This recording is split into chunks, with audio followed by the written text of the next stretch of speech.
Good afternoon. I'd like to welcome everybody to our webinar today, 10 must-dos for community call takers. For those of you who watch this event live on July 21st, you may notice that the interactivity is gone. I failed to record the webinar, so I'm re-recording this, and we will drop the quizzes and the interaction that we did have with the audience at the time, but I do want to get this recorded where we can get it up on our YouTube page for others to refer to as needed. So thanks for joining us again. We do a slightly different format we've been trying out, and we've had very good response from our previous audiences that we do a 30-minute more of an information dump. If there aren't time for questions, you can email or call me directly, and all my contact information will be listed. Also, there will be a copy of the handout available if you'd like me to email those to you as well. And then, of course, at the end, we have a 2-question survey that will not be operational for this recording. Today's outline, I'm going to tell you a little bit about who we are at Moore Diversified Services. I'm going to tell you about myself. We're going to talk a little bit about a shift in focus, and then we'll get right into the 10 must-dos for community call takers. And if you go ahead and mark your calendar, we'd like for you to save the date, August 20th, 2015, 1 p.m. Central Time, for our next live webinar, which will be how to recruit top talent to your community. At Moore Diversified Services, we are a national full-service boutique consulting firm specializing in senior living and healthcare. We have been in the business for over 40 years. We offer many services, including the SWOT analysis and strategic planning, operational analysis and benchmarking, market analysis, mystery shopping, tactical planning, employee turnover analysis, and many more.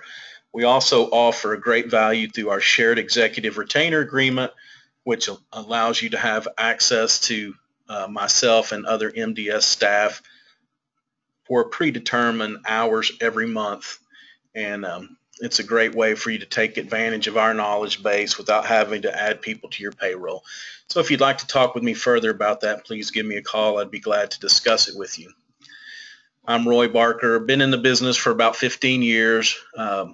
Mainly I work with the finance, marketing, and the employee retention, and then also do some training and coaching. So let's get right to it today. Doing mystery shopping, I still see a lot of crazy things that are going on at the community level.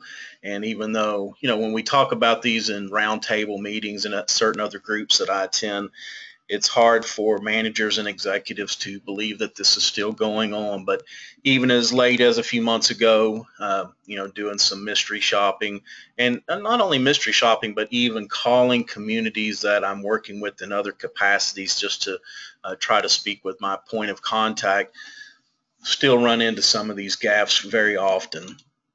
So we thought it'd be great to, just bring this webinar to you, point some of these out so you can be looking for them at your community. First, I want to talk just a little bit about a shift in focus, which has been needed for a long, long time, and it's underway in most communities, but trying to make that transition from transactional selling to relationship building. The old days of just being able to do a tour, show somebody that this is where you live, this is where you eat, and if you could just go ahead and sign the papers, that would be great. Those days have ended, and it's time to really start working on building relationships and not worrying as much about the quantity of contacts and touches that you make during the day, but the quality. Are we talking to the right people? Are we answering their questions? Are we asking the right questions? And are we moving them through that decision-making process? Also, been doing a lot of work on some sales and marketing personnel compensation. And, one thing I suggest is changing that. Sales has gotten such a negative connotation that, we need to think about changing those titles to maybe relationship builder, relationship coordinator. It kind of takes some of the stigma away from that. And then every person, every employee at your community should be part of this movement, uh, all the way from the executive director, down to housekeeping. Everybody should look the part. Everybody should wear a name tag. Everybody should wear a smile and greet not only your residents, but especially if you're touring a prospect and their family. It's always good for all the workers to be friendly, happy, and greet them and by name if possible.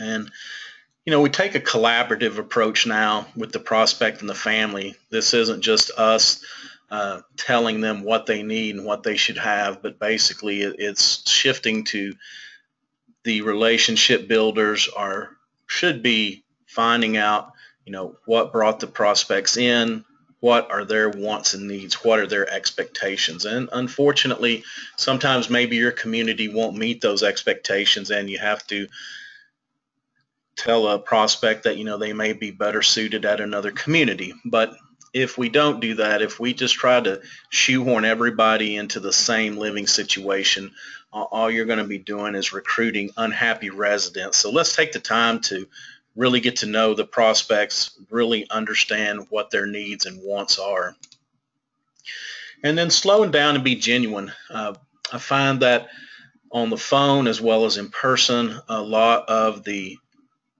initial sales contacts and sometimes the person taking me on a tour, they're just always in a hurry. They need to hurry up and get through me where they can get to the next one.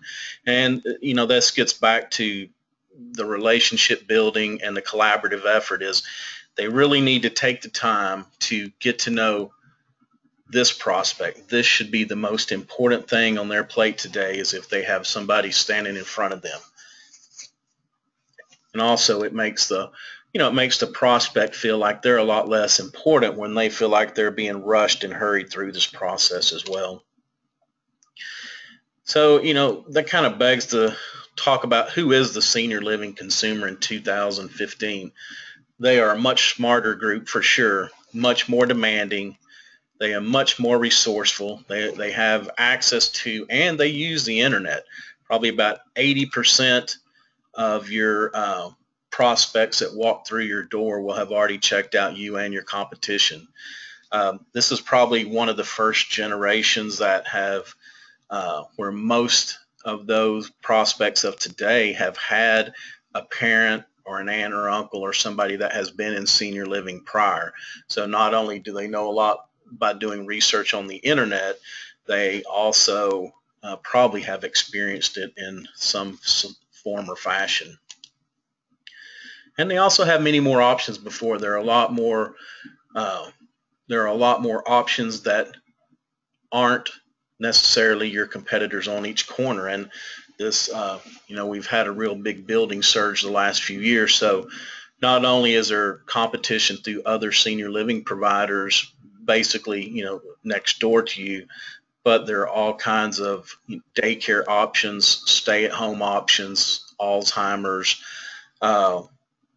day schools where they have a lot of programs and resources for the Alzheimer's patient and for their family. So there's a lot more options than ever before for seniors and their families. And while they will not self-identify, they still want to maintain a lifestyle. So that's what it's good to, try to talk about the lifestyle that you offer and that you can provide at your community. And like I said, about 80% will have researched you and your competition. And the unfortunate part is most likely the prospect walking in will probably know your competition much better than you do. So some overall points for the community call takers to remember is that even the smallest details matter. Here again, call takers, just like the sales people making the tours, they get in a big hurry. They're multitasking. They're trying to do too much. There's too many people around them, and sometimes it can be very loud. We need to think about how you want to be treated as well, when you go through a sales process. So remember that the smallest details matter. Like I said before, many executives don't really realize this, but it can be very costly when the first impressions of your community aren't great, and sometimes you don't get a second chance. So when we have, it's why it's very important to make sure that call takers are informed and trained and on their A game every day.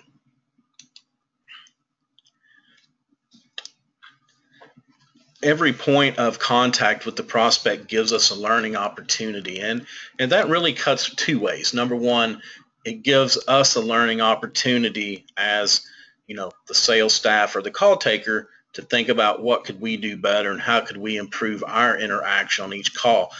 But also, every point of contact that we have with a prospect, it gives us an opportunity to learn more information about them. And that's why, we need to take an interest. We need to understand how important gathering information and data on these prospects are. And so take every opportunity that we have to touch them, to ask questions and try to gain more information. It's also great to, trust that everything is going as it should be, but it's also very prudent to verify. Call your community, mystery shop yourself, have others mystery shop you to see, what is it like when you call in? How does that process go? Or what is it like when you walk into a community? What does somebody else see? If you're at that community every day, sometimes sometimes things that happen over time, like walls dulling or carpet becoming worn or furniture becoming worn, you see it every day, and it's been gradual, so you may not notice it as quick as somebody walking in with a fresh set of eyes may be able to help you with your appearance and other things. Your staff, and sometimes we're busy when we walk in, head down, walk into the office as fast as we can go with 10 other things on your mind. So another person, another fresh set of eyes walking in, may be able to provide you some good feedback on your staff as well. So number one, let's talk about the phone ringing into the community correctly. Need to make sure if you have a night service or some other kind of recording device, if you're forwarding it out or if you're moving it to another extension, to come in and take that off and get it ringing to the correct desk as soon as possible. There's nothing worse than going to night service, answering at 9 or 9:30 in the morning, or still getting a recording, or surprising somebody else at another extension with a sales and marketing call, and they don't know what to do with it. Phone should always be answered within 2 to 3 rings. Don't want to, sometimes we think quicker is better, but we don't want to be, necessarily on the first ring. Give it time to ring, but we don't want it to ring 8 or 10 times either. Need to get to it, like I said, probably about 2 to 3 rings is optimal. And then what happens if a call to callers, if the primary person is on the phone? Something that we don't think a lot about, but do they get a busy signal? Do they roll over to a recording?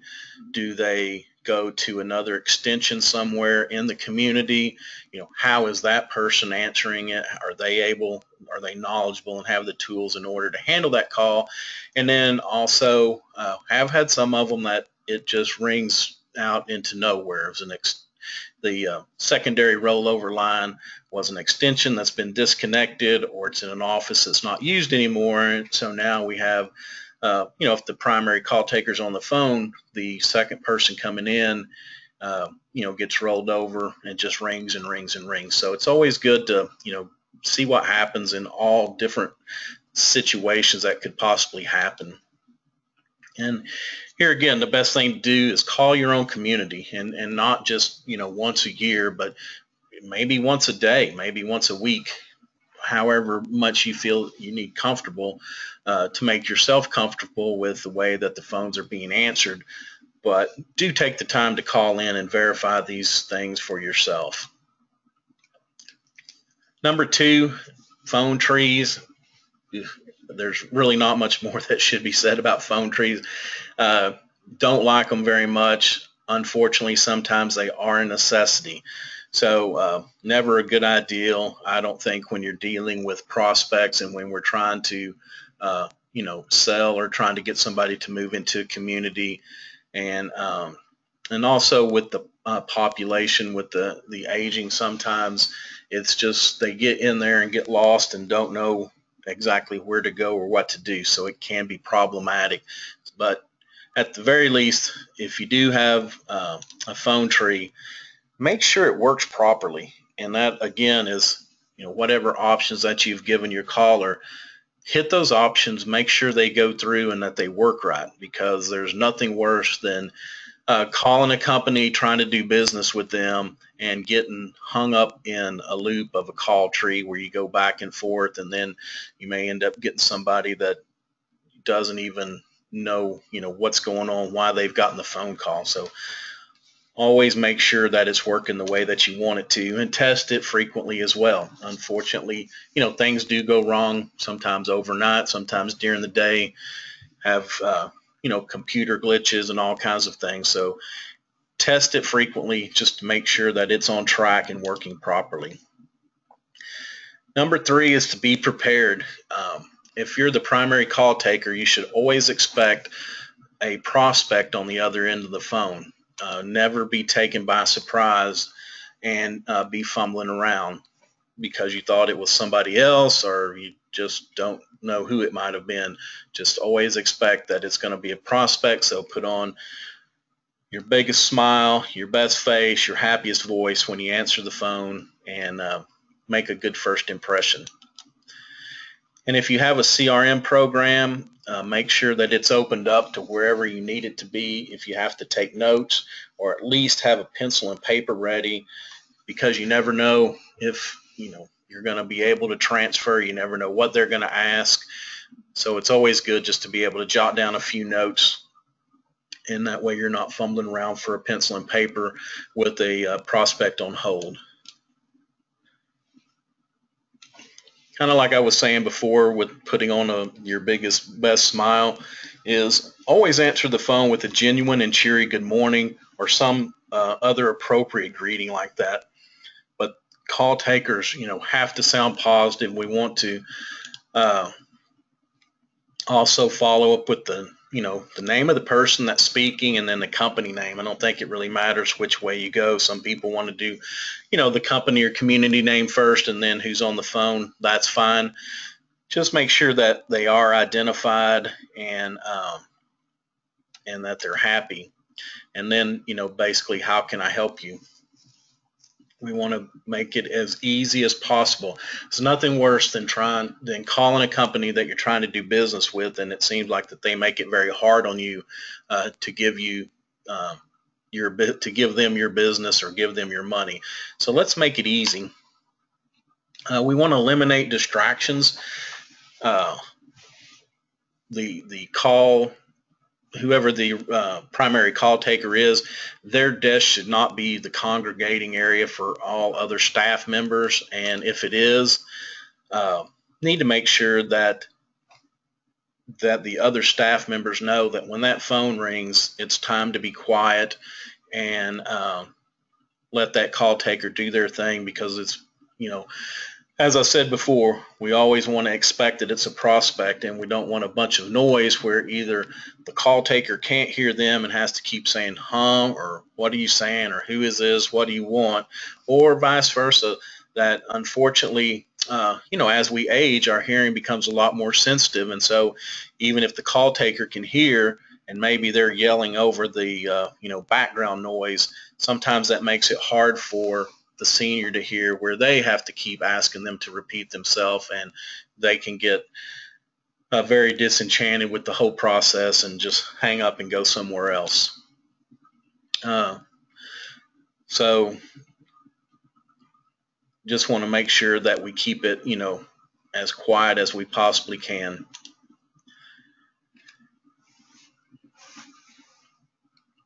Here again, this is just basically going over the same information I just, was talking about, just that, there's no need for the prospects or the call taker to have to continue to repeat themselves. Just make sure that everybody else on staff knows this is our primary call taker for our community, and we need to be respectful if they're on the phone. If they're not on the phone and we're having to ask them questions or chatting it up with them, then we just want to make sure if the phone does ring that the conversation stops, the call taker, turns to the business at hand of answering the phone. There should always be a happy, friendly voice on the end of the phone.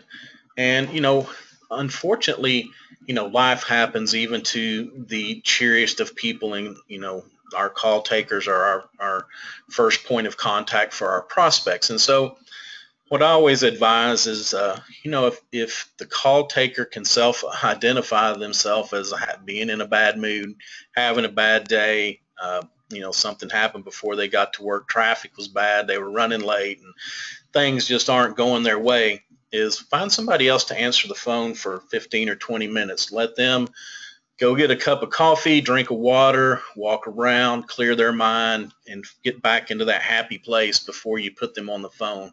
Because as we all are, even we might be a little bit irritated at something else, and then we get a phone call and we can become even more agitated for no good reason and take it out on somebody, that may have just been innocently calling the community. So just give them a break, let them walk it off. Or if you notice that maybe they are getting a little stressful, just, sit down, answer the phone for them for a few minutes, let them take a break and get back in that good place. And should never actually put somebody on, let them be the primary call taker if they just have a poor disposition to begin with. And it's very unfortunate that, I've called some communities and trying to get directions to get there. And I actually had one call taker that just came flat out and said, why are you even calling here? I don't know, in a very hateful voice. And that could have been devastating. If I had been a real prospect, I would have just gone somewhere else, because I don't want to live with that, or would not want my mom or my dad to have to live with staff that treats people like that. So here again, trust but verify. Just make sure that you've got the right demeanor and the right attitude as the primary call taker for your community. And here again, let's add some mystery to it. Make the prospect want to know what these staff members are so happy about. They make them want to come in and see what a happy place that you run and what a great environment that it is to live in. That's the best testament that you can have to your staff right there. So having someone available is also important. We just can't afford to turn anybody away at any time. So make sure that somebody is available 24/7. Sometimes, maybe the receptionist or the front desk goes home, and then we transfer to a nurse's station. But they need to understand, what time these transfers are made, so they know that it could be prospects or family members calling in, and that they need to handle those calls appropriately. There are also some great services available out there that answer your phone for you, and they have tools where they can go ahead and not only it's a little bit more progressive than the old night service, where basically they just got phone number and said nobody's here, we'll have them call you when they come in. Some of these services today, they can act just like your back office marketing department. They, can talk intelligently about your community. They have access to your salespeople's calendars where they can schedule tours and really talk to someone. So we need to, make sure that we've always got the phones are covered where somebody can get information. Because if an adult child is working, maybe after 5 or 6 is the only time that they have to call, or maybe if there was an incident or somebody's, getting discharged from a hospital, it's not always during business hours. So just make sure that that is covered, and then have backups available when sales and marketing staff are not available. If maybe they're out doing tours, maybe they're out doing company events. It's just it is good when you have somebody that can talk intelligently. They may not be as good as the sales and marketing staff, but they should be able to talk about your community in depth to give the prospect enough information, instead of just they're not here, I'm going to send you to their voicemail, or they're not here, let me take a name and number, and just cutting them off, because more than likely that prospect has 5 or 6 communities on their list, and if you were in the top, they just marked you off the list and went down without getting any information at all. So make sure that you just have somebody available even when your regular staff is out, and then have the community's information readily available at all times. And that's not only for call takers, but for nights and weekend staff. I've been to some communities after hours where they could not even produce a brochure for the community. And bless their heart, there were two young ladies that were looking. They tore the sales and marketing director's office apart. They couldn't find anything, but they never thought to just pick up the phone and call somebody. And that's one thing that the executive directors, sales and marketing team, should probably have some coverage worked out where there shouldn't be a lot of phone calls like that. But when somebody can't find something as simple as a package of information about your community to give away, at least after a couple minutes of looking, the staff could pick up the phone, call, and say, where could I find this, and get it, and then everybody can move on. And then that kind of gets to the point of, if you do set schedules like that, need to relay that information to the staff so they understand. If somebody comes in after hours, here's where we keep our information. If you can't find it, pick up the phone and call me, and I'll tell you, either I'll talk to them, or at least you can tell them where to find the information to give to that person. Because a lot of times, like myself, when you're traveling from out of town, you may not get a second chance. They might have stopped by, and if you can't put information in their hands, when they go home to evaluate all the communities, yours is not even on the list that they're looking at.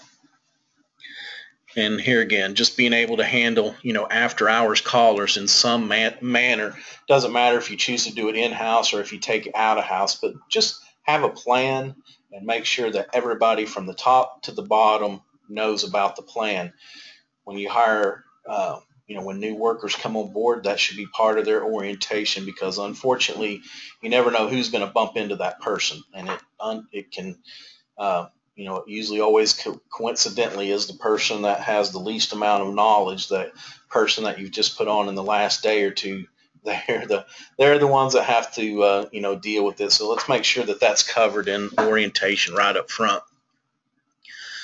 Blind transfers, can't stand those when you call and ask for want to talk to somebody about your community, and then just all of a sudden you're ringing off somewhere without any kind of a warning or introduction or who I'm transferring to. So here again, we never want to miss an opportunity to interact with somebody to get this information, because maybe a lost call, maybe a drop call, a lot of things can happen in that transfer process. So just go ahead and have the call taker talk to them for just a minute, get some let me just get some information in case we get cut off. Let me get your name, callback number, email.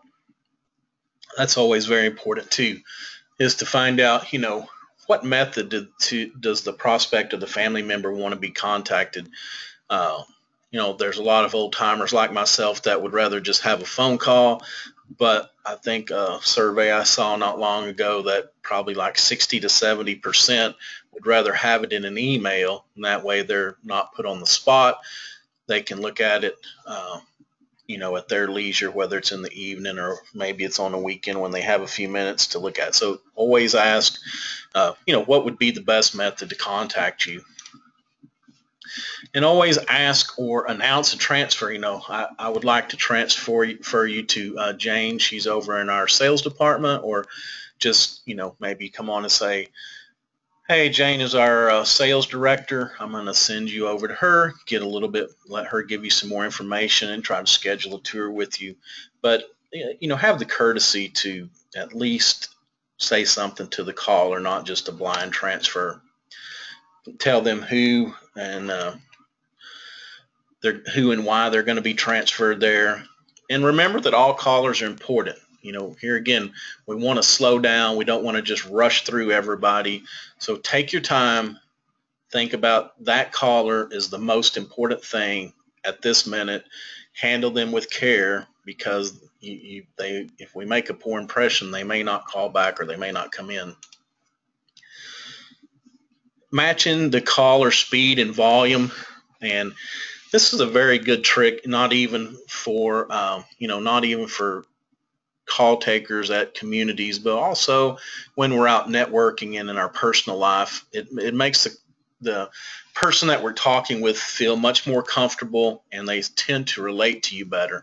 And that's what sales is all about. People buy from people that they can relate to or that they like. So, somebody like myself from the South, I talk very slow. And sometimes when I talk to, when I talk to people maybe like from the North and Northeast who are talking very fast, sometimes I have to ask them to please slow down, because it's hard to understand the accent, number one, but then they're talking so fast, it's hard to get all the words. So it's just good, just especially with an elderly population that we serve, is just slow it down and match their speed and their, volume and cadence. Of course, it'll help build a better relation if you feel like that they are, talking where you can understand and not just rushing through it. And basically, you will feel more comfortable and feel like you can relate to the staff. This is probably one of the more important ones, is take breaks and lunches away from the desk. Even as inviting as it is, and we might think we're doing somebody a big favor to, I'm going to take my lunch and sit at the desk. Don't make your callers listen to smacking and swallowing and talking with the mouth full. I know it's hard to believe, but that does still happen. You can tell somebody, just took a big old drink, and or they just took a big old bite and their mouth is full and they're trying to talk to you. And, this kind of gets back to, giving our call takers a respite if they need it, if they're not in a good mood, or, just need a break for a few minutes, is make sure that you have enough cross-trained personnel that you can park somebody in there at that desk for, 15, 20, 30 minutes, even if like a sales and marketing person has to do it themselves. But give that call taker a break, let them get up, walk around, eat their lunch. And kind of as I was talking earlier about having it quiet around that area where these calls are coming in, is, a lot of times the people in the background, they may be talking to each other over a copy machine, but they don't realize that the caller can hear everything that they're saying. And, sometimes they're trashing another worker or talking about how this resident's doing this and that, and it's just not something that you really want to be broadcasting. So that's why it's, another great reason not to have the call taker in an area where, people gather where they need to be to do other functions. And then, the other part of that is, if the call taker is in the middle of a conversation with another staff member and the phone rings and they pick up the phone and they're still talking to the staff member, or they say, hang on a minute, let me finish this, and they put the call taker, they put the caller on hold, the prospect on hold for a minute, or the prospect has to listen to them finish a conversation with the other staff. All that is just, it's not good, and it's very unprofessional. And that's why it's just, when that phone rings, we have to always think it is a prospect, answer it with our best manners, and everything else has to go silent and quiet around them. And mainly a lot of this is that, we only get one opportunity to make a great first impression, and we won't get a second chance at that. So that call taker, very, very important position at the community. Well, thanks a lot for taking time to monitor our webinar. Like I said, on August 20th at 1 p.m. Central Time, we're going to have how to recruit top talent in your community. So please save the date, and we will be sending out, it'll be a link in our newsletter, and then we'll be sending out some blogs to advertise that more and have a registration link attached. If you do have any questions, please feel free to give me a call. My name and contact information are on here, so be glad to get an email from you or give me a phone call, and we can discuss any senior living topic that you'd like to. I hope you have a great day, and look forward to seeing you next time. Thanks.